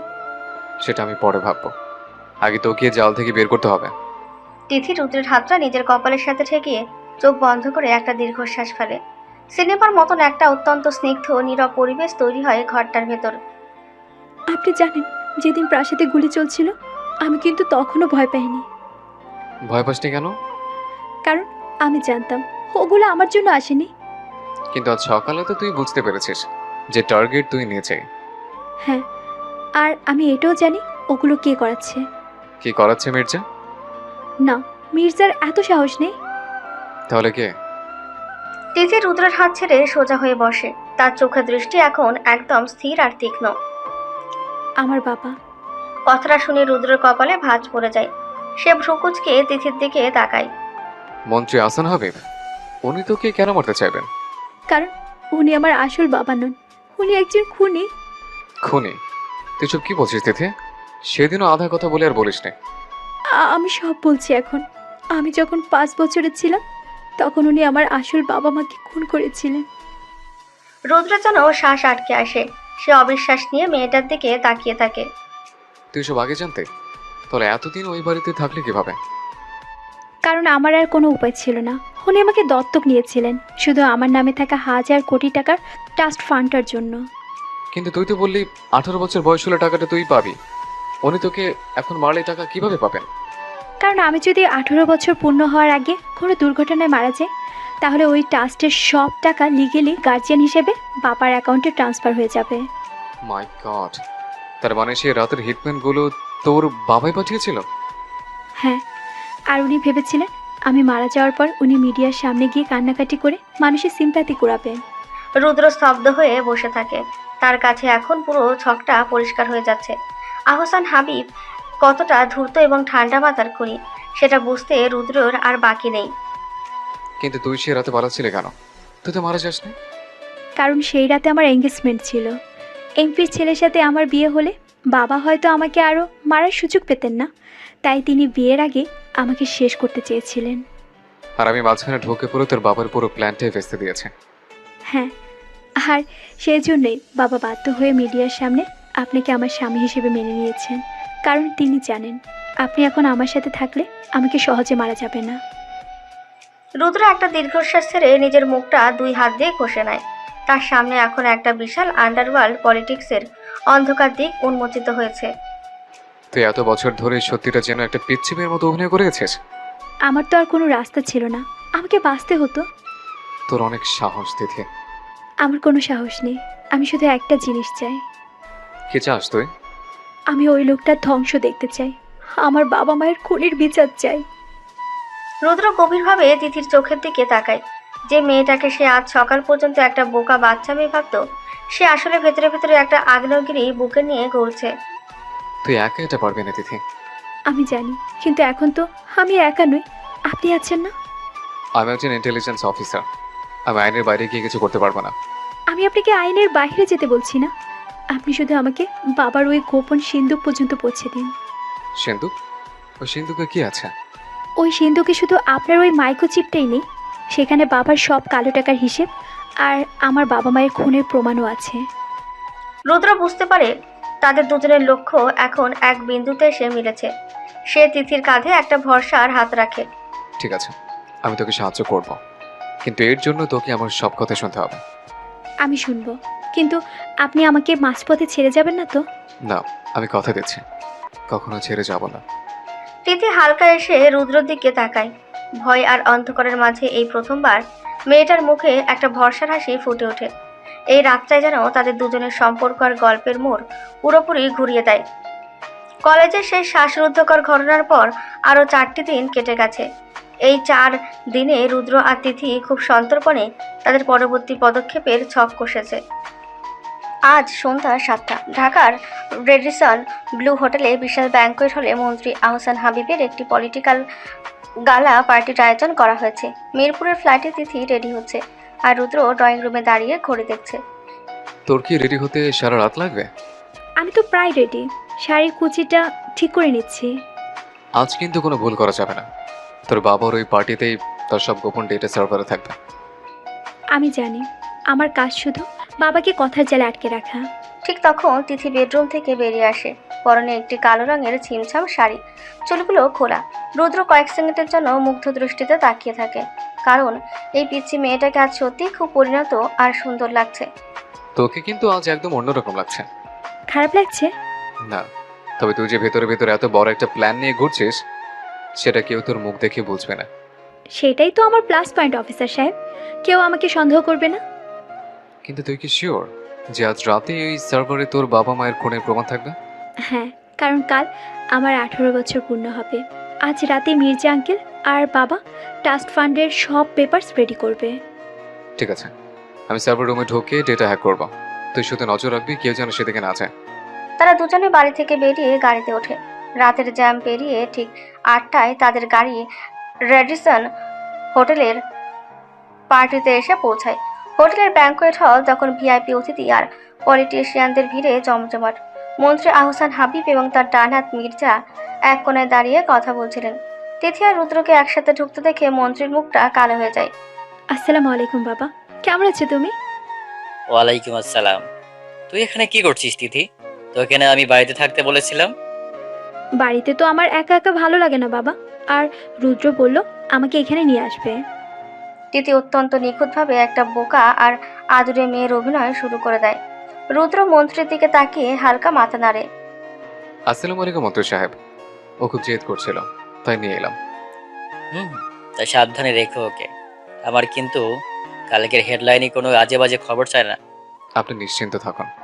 মন্ত্রী অন্য অতিথিদের সাথে কথা বলতে ব্যস্ত হয়ে পড়েন। মির্জা আর চোখে রুদ্রর দিকে তাকাতে থাকে। রুদ্র বুঝতে পারে মির্জা তাকে সন্দেহ করছে। আমি এবার সার্ভার রুমের দিকে যাচ্ছি, তুই মির্জাকে ব্যস্ত রাখ। ঠিক আছে, আপনি সাবধানে যাবেন। রুদ্র ভিড়ের সাথে মিশে গিয়ে ধীরে ধীরে ব্যাংকোয়েট হলের পেছনের করিডোরের দিকে চলে যায়। অন্যদিকে তিথি মির্জার সামনে গিয়ে দাঁড়ায়। মির্জা আঙ্কেল, আপনি এখানে একা দাঁড়িয়ে আছেন কেন? খাবার খাবেন না? খাবো মা, তুমি খেয়েছো? না, আমার রুদ্রের জন্য অপেক্ষা করতে হবে, ও ওয়াশরুমে গেছে। ওয়াশরুমে? কিন্তু ওইদিকের করিডোর তো বন্ধ। তাই নাকি? আমি তো দেখলাম ও ওইদিকে গেল। মির্জার চোখে সন্দেহের ছায়া ঘনীভূত হয়। সে তিথিকে পাশ কাটিয়ে দ্রুত পেছনের করিডোরের দিকে পা বাড়ায়। তিথি বুঝতে পারে রুদ্র বিপদে পড়তে যাচ্ছে। এদিকে রুদ্র হোটেলের সিকিউরিটি কন্ট্রোল রুমের গার্ডকে অজ্ঞান করে ভেতরের সার্ভার প্যানেলে নিজের পেন ড্রাইভ লাগিয়ে দিয়েছে। স্ক্রিনে ডেটা ট্রান্সফার হচ্ছে 70%, 80%। হঠাৎ কন্ট্রোল রুমের দরজাটা সজোরে খুলে যায়। মির্জা তার হাতে একটি সাইলেন্সার লাগানো পিস্তল নিয়ে ভেতরে ঢোকে। আমি জানতাম তুই কোনো সাধারণ লোক না। তুই কে? আমি যেই হই না কেন মির্জা সাহেব, আপনার সময় শেষ। আমার না, সময় তোর শেষ। মির্জা ট্রিগার চাপার আগে রুদ্র বিদ্যুতের বেগে নিচু হয়ে যায় এবং নিজের পা দিয়ে মির্জার হাতে সজোরে লাথি মারে। পিস্তলটা ছিটকে দূরে গিয়ে পড়ে। দুজনের মধ্যে তীব্র ধস্তাধস্তি শুরু হয়। রুদ্রের প্রফেশনাল মুভের কাছে মির্জা বেশিক্ষণ টিকতে পারে না। রুদ্র তাকে ফ্লোরে আছড়ে ফেলে জ্ঞান হারানো পর্যন্ত একটি নির্দিষ্ট নার্ভে চাপ দিয়ে রাখে। স্ক্রিনে তখন 100% কমপ্লিট লেখা ওঠে। রুদ্র পেন ড্রাইভটা পকেটে ঢুকিয়ে দ্রুত কন্ট্রোল রুম থেকে বেরিয়ে আসে। তিথি, কাজ হয়ে গেছে, জলদি বের হ। মির্জা আঙ্কেল কোথায়? ওর ব্যবস্থা আমি করেছি। কেউ কিছু বোঝার আগে আমাদের পার্কিংয়ে যেতে হবে। তারা দুজন দ্রুত ভিড় এড়িয়ে আন্ডারগ্রাউন্ড পার্কিং লটের দিকে চলে যায়। কিন্তু পার্কিং লটে পৌঁছাতেই তাদের চারপাশ থেকে 10-12 জন সশস্ত্র গার্ড ঘিরে ধরে। মন্ত্রী সিকিউরিটি চিফ সামনে এগিয়ে আসে, তার হাতে অটোমেটিক রাইফেল। মিনিস্টার স্যারের অর্ডার আছে আপনাদের দুজনকে এখানে শেষ করে দিতে। তুই কি পাগল? মন্ত্রী মেয়েকে তোরা মারবে? স্যারের কাছে টাস পান্ডের থেকে নিজের পলিটিক্যাল ক্যারিয়ার বেশি দামি। আপনারা বড্ড বেশি জেনে গেছেন। পরিস্থিতি পুরোপুরি নিয়ন্ত্রণের বাইরে। রুদ্র নিজের কোমর থেকে পিস্তল বের করে, কিন্তু এতজনের সামনে একা ফাইট করা অসম্ভব। ঠিক তখনই তিথি তার শাড়ির আঁচলের নিচ থেকে মন্ত্রীর ব্যক্তিগত গাড়ির রিমোট চাবি বের করে। রুদ্র, আপনি শুধু কভার ফায়ার দিন। তিথি রিমোটের লাল বোতামটা চেপে ধরে। সাথে সাথে মন্ত্রীর মডিফাইড বিলাসবহুল গাড়িটা থেকে বিকট শব্দে একটা স্মোক অ্যালার্ম বেজে ওঠে এবং পুরো পার্কিং লন ঘন সাদা ধোঁয়ায় ভরে যায়। ঠিক আর রিমোট পেলে কোথায়? আমি বাবার পকেট থেকে আগেই সরিয়ে নিয়েছিলাম। জলদি গাড়িতে উঠুন। ধোয়ার মধ্যে গাড়িটা এলোপাথারি ঘুরে চালাতে শুরু করে। রুদ্র তিথিকে এক হাতে জড়িয়ে ধরে গাড়ির দিকে দৌড় দেয়। তিথি ড্রাইভিং সিটে বসে ইঞ্জিন স্টার্ট করে। রুদ্র অবাক হয়ে দেখে মেয়েটা শাড়ি পরে অত্যন্ত প্রফেশনাল রেসারের মতন গাড়িটা পার্কিং থেকে বের করে সোজা মেন রাস্তায় তুলে দেয়। তুই এত ভালো ড্রাইভ করতে জানিস? আমি অনেক কিছুই জানি, আপনি শুধু পেন ড্রাইভটা সামলে রাখুন। রাতের ফাঁকা রাস্তায় গাড়ি দুরন্ত গতিতে ছুটে চলে। তারা সোজা গাজীপুরের আউটস্কোর্টে একটি পরিত্যক্ত সেফ হাউসের দিকে যায়, যেটা রুদ্রের ইন্টেলিজেন্সের একটি গোপন আস্তানা। রাত তখন প্রায় 2টো। সেফ হাউসের ভেতরে হালকা আলো জ্বলছে। পার্কিং লটের ওই গোড়াগুলির মধ্যে রুদ্রর বাঁ কাঁধ ছুঁয়ে একটা বুলেট বেরিয়ে গেছে। সেখান থেকে রক্ত পড়ছে। আপনার শার্টটা খুলুন, প্রচুর রক্ত পড়ছে। কিছু হবে না, তুই আগে ডেটাগুলো চেক কর। যেটা আমি পরে চেক করব, আপনি আগে চুপচাপ বসুন। তিথি অত্যন্ত যত্ন করে ফার্স্ট এড বক্স থেকে তুলো আর অ্যান্টিসেপ্টিক বের করে রুদ্রের কাঁধের ক্ষতটা পরিষ্কার করতে শুরু করে। উফ, একটু আস্তে। খুব ব্যথা করছে না? গলি লাগলে তো ব্যথা করবে। তুই এত ঘাবড়াচ্ছিস কেন? আমি ঘাবড়াচ্ছি না, আমার খুব কষ্ট হচ্ছে। তিথির চোখ থেকে টপ টপ করে পানি পড়ে রুদ্রের হাতের ওপর পড়ে। রুদ্র মুখ তুলে মেয়েটার দিকে তাকায়। কাঁদছিস কেন তুই? কারণ আমার জন্য আপনার জীবনটা বিপদে পড়ে গেল। আমি তোকে কথা দিয়েছিলাম তোকে বাঁচাবো, আর আমার কাজে এটুকু ঝুঁকি থাকে। কিন্তু কালকের পর সব ঠিক হয়ে যাবে তো? হ্যাঁ, ইনশাল্লাহ সব ঠিক হবে। কাল তুই ওই ট্রাস্ট ফান্ডের টাকাটা একটা চ্যারিটিতে ডোনেট করে দিবি, আর আমি তোর বাবার এই ডেটাগুলো ইন্টারপোলকে পাঠিয়ে দেবো। তাদের এই কথোপকথনের মাঝেই রুদ্রের ফোনটা বেজে ওঠে। স্ক্রিনে কবিরের নাম। হ্যালো কবির, বল। দোস্ত, তোরা কোথায়? আমি শুনেছি রেডিশনে বিশাল গোলাগুলি হয়েছে। হ্যাঁ, আমরা অল্পের জন্য বেঁচে গেছি। আমরা এখন গাজীপুরে সেফ হাউসে আছি। আমি এখনই আসছি, তোর জন্য ব্যাকআপ নিয়ে আসছি। রুদ্র ফোনটা কেটে দেয়। তিথি ক্ষতস্থানে ব্যান্ডেজ পেঁচিয়ে দিয়ে রুদ্রের পাশে বসে। রাতটা এক অদ্ভুত নীরবতার মধ্যে দিয়ে কাটতে থাকে। পরের দিন সকাল 8টা। সেফ হাউসের দরজায় গড়া নাড়ার শব্দ হয়। রুদ্র সতর্ক হয়ে দরজা খুলতে দেখে কবির দাঁড়িয়ে আছে। দোস্ত, তুই ঠিক আছিস? আমি ঠিক আছে। তুই একা এসছিস? ব্যাকআপ কোথায়? ব্যাকআপ আছে বাইরে, তুই আগে ডেটাটা আমাকে দে। তিথি বেডরুম থেকে ড্রয়িং রুমে আসে। তার চোখ হঠাৎ কবিরের জুতোর দিকে যায়। জুতোর তলায় এক অদ্ভুত লাল রঙের কাদা লেগে আছে। কবির ভাই, আপনি কি রেডিসন হোটেলের পার্কিং লটে গিয়েছিলেন? না তো ভাবি, কেন? কারণ আপনার জুতোর নিচে ওই পার্কিং লটের ফ্লোরে থাকা বিশেষ ফায়ার প্রুফ লাল মাটি লেগে আছে, আর এই মাটি ঢাকা শহরের আর কোথাও নেই। তিথির কথা শুনে রুদ্র চমকে ওঠে। সে কবিরের চোখের দিকে তাকায়। কবিরের চোখে মুখে একটা অপরাধবোধের ছায়া। কবির, তুই কাল রাতে পার্কিং লটে কি করছিলি? আমাকে ক্ষমা করে দিস দোস্ত, আমার আর কোনো উপায় ছিল না। কবির কথাটা শেষ করার আগে সেফ হাউসের দরজাটা পুরোপুরি খুলে যায়। বাইরে 10-12 জন কালো পোশাক পরা স্পেশাল ফোর্সের লোক দাঁড়িয়ে আছে, আর তাদের সামনে দাঁড়িয়ে আছেন রুদ্রর মা রোকেয়া বেগম। ওকে ডেটাটা দিয়ে দে রুদ্র, আর মেয়েটাকে আমার হাতে তুলে দে। রুদ্রের পায়ের নিচ থেকে যেন মাটি সরে যায়। সে অবিশ্বাসের দৃষ্টিতে নিজের মায়ের দিকে তাকায়। মা, তুমি তুমি এখানে কি করছো? আর তুমি এদের সাথে? আমি এদের সাথে না রুদ্র, এরা আমার সাথে। আমি স্পেশাল ফোর্সের একজন সাবেক চিফ ডিরেক্টর। কি বলছো তুমি এসব? তুমি তো একজন সাধারণ মানুষ। সাধারণ মানুষের অভিনয় করতে হয়েছিল শুধু এই দিনটার জন্য। তুই কি জানিস 14 বছর আগে এই তিথির বাবা মাকে কে মেরেছিল? আপনি মেরেছিলেন, তাই না? তিথি রুদ্রের পেছন থেকে বেরিয়ে এসে অত্যন্ত শক্ত গলায় কথাগুলো বলে। তার চোখে কোনো ভয় নেই, শুধু এক অদ্ভুত ঘৃণা। হ্যাঁ, আমি মেরেছিলাম। মন্ত্রী আহসান হাবিব আমাকে টাকা দিয়েছিল ওই কাজটা করার জন্য। মা, তুমি টাকার জন্য মানুষ খুন করেছো? তুমি এতটা নিচে নামতে পারলে? আমার টাকার খুব দরকার ছিল রুদ্র। আর তুই আমাকে মা ডাকছিস কেন? তুই তো আমার নিজের ছেলেও না। এই কথাটা রুদ্রের বুকের ভেতরে একটা হাতুড়ির মতো আঘাত করে। সে পাথর হয়ে দাঁড়িয়ে থাকে। আমি তোমার ছেলে না? না, তুই একটা অনাথ আশ্রমে বড় হয়েছিলি। আমি তোকে দত্তক নিয়েছিলাম, তারপর তোকে স্পেশাল ফোর্সের ট্রেনিং দিয়ে এই ইন্টেলিজেন্ট ইউনিটে ঢুকিয়েছিলাম, যাতে দরকারে তোকে আমি ব্যবহার করতে পারি। রুদ্রের হাত থেকে তার পিস্তলটা মাটিতে পড়ে যায়। তার পুরো পৃথিবীটা এক মুহূর্তের মিথ্যে হয়ে গেছে। সে যাকে নিজের মা ভেবে এসেছে সে আসলে একজন খুনি, এবং তাকে শুধু একটা দাবার গুটি হিসেবে ব্যবহার করেছে। এবার ইমোশনাল বাদ দে রুদ্র, পেন ড্রাইভটা আমাকে দে আর তিথিকে আমার সাথে যেতে দে। আমি তোকে কিছুই করব না। রুদ্র নিশ্চল হয়ে দাঁড়িয়ে থাকে। ঠিক তখন তিথি রুদ্রের হাতটা শক্ত করে ধরে। আপনি ডেটা জানতো? ডেটা আমার কাছে। তাহলে দিয়ে দে চুপচাপ। দেব, কিন্তু আপনি কি জানেন এই সেফ হাউসে আপনারা ঢুকবেন? সেটা আমি আগেই জানতাম। রোকেয়া বেগম ভ্রু কুঁচকে তাকালো। তিথি হঠাৎ করে তার ডান পায়ে জুতো দিয়ে মেঝের একটা নির্দিষ্ট টাইলসে সজোরে আঘাত করে। সাথে সাথে সেফ হাউসের মেন ইলেকট্রিক বোর্ডে শর্ট সার্কিট হয়ে পুরো বাড়ি অন্ধকার হয়ে যায়। আর তিথি আগেই ঘরের ভেতরে একটা স্মোক গ্রেনেডের পিন লুজ করে রেখেছিল, যেটা বিকট শব্দে ফেটে গিয়ে চারিদিক ধোঁয়ায় ভরিয়ে দেয়। কবির, ধর ওদের। কিন্তু ততক্ষণে অনেক দেরি হয়ে গেছে। রুদ্র তার ট্রেনিংয়ের সাহায্যে অন্ধকারে তিথিকে টেনে নিয়ে সেফ হাউসের পেছনের গোপন হ্যাস দিয়ে জঙ্গলের দিকে পালিয়ে যায়। জঙ্গলের ভেতর দিয়ে দৌড়াতে দৌড়াতে তারা একটা পরিত্যক্ত কার্গো ট্রেনের বগিতে এসে আশ্রয় নেয়। রুদ্র ফ্লোরে বসে দুহাতে নিজের মাথা চেপে ধরে। সে মানসিকভাবে পুরোপুরি ভেঙে পড়েছে। রুদ্র, আপনি ঠিক আছেন তো? সব মিথ্যে তিথি। আমার পরিচয়, আমার মা, আমার পেশাব সব মিথ্যে। আমি কার জন্য লড়ছি? তিথি ধীরে ধীরে রুদ্রের কাছে বসে। সে নিজের শাড়ির আঁচল দিয়ে রুদ্রের কপালে ঘাম মুছে দেয়। আপনি মিথ্যা নন, আপনার ভিতরের ভালো মানুষটা মিথ্যে নয়। আমি এখন কি করব? আমি তো সব হারিয়ে ফেললাম। সব হারাননি, আমি তো আছি। আপনি একটা নকল মা হারিয়েছেন ঠিকই, কিন্তু একজন সত্যিকারের জীবনসঙ্গী পেয়েছেন।